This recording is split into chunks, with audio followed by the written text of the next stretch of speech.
தமிழகத்துல அரசியல்ல நாளுக்கு நாள் பரபரப்புங்கிறது வந்து அப்படியே தொடர்ந்துட்டு இருக்கு. அதை பத்தி சும்மா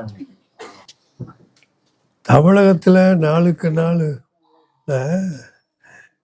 நடந்து முடிந்த தேர்தலில் தமிழ்நாட்டு மக்களும் தமிழ்நாட்டில் உள்ள அரசியல் கட்சிகளும் அரசியல் கட்சி தலைவர்களும் எதிர்பார்த்தது ஒன்று, மக்கள் கொடுத்தது வேறு ஒன்று. எதிர்பார்க்காத நடந்தது தான் உண்மை. தாவேக்கா ஒவ்வொரு தொகுதியிலையும் ஏதோ கொஞ்சம் ஓட்டு வாங்கி பிரிப்பாங்க அப்படிங்கிற அளவுக்கு தான் பேசப்பட்டது.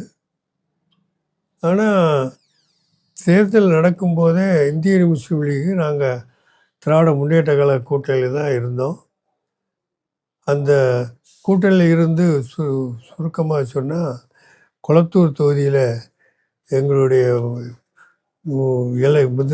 மகளிர் அணி வீடு வீடாக சென்று ஓட்டு சேகரித்தாங்க.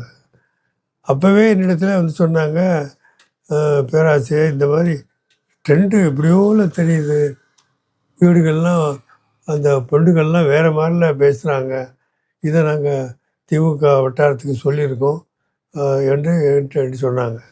ஏதோ மாற்றங்கள் வரப்போகிற மாதிரி பேசுகிறாங்க, பெண்கள் மத்தியில் நம்ம நினச்ச மாதிரி திமுகவுக்கு ஓட்டு போடுவாங்களாம், சந்தேகமாக வருத பேச்சுக்கள்லாம் இப்படி வந்துச்சுன்னு குளத்தூர் தொகுதியில் உள்ள எங்கள் முஸ்லீம் லீக் சம்மந்தமான மகளிர் அணி எல்லா வீட்டுக்கும் போய் என்னிடத்து சொன்னாங்க.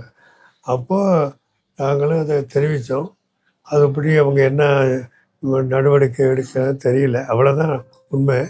ஆனால் தேர்தல் வந்த பிறகு தான் தெரியுது, தமிழ்நாட்டு மக்கள் பெரிய மாற்றத்திற்காக வாக்களித்திருக்கிறாங்க.